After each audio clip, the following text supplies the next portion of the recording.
नमस्कार. मी आज एक जुन्या मराठी सिरियलचा एक टायटल ट्रॅक गाण्याचा प्रयत्न करणार आहे, जो की आपल्याला जुन्या आठवणींमध्ये घेऊन जाईल.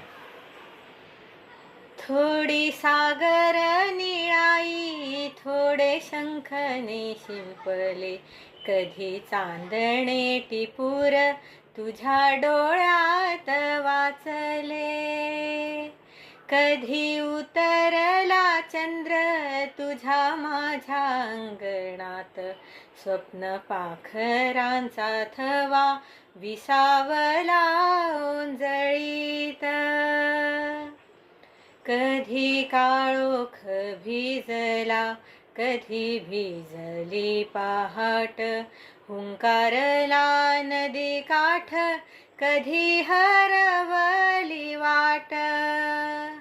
वाऱ्या पावसाची गाज, काळे भास गच्च दाट, एक धुसर धुसर, एक वादळाची वाट.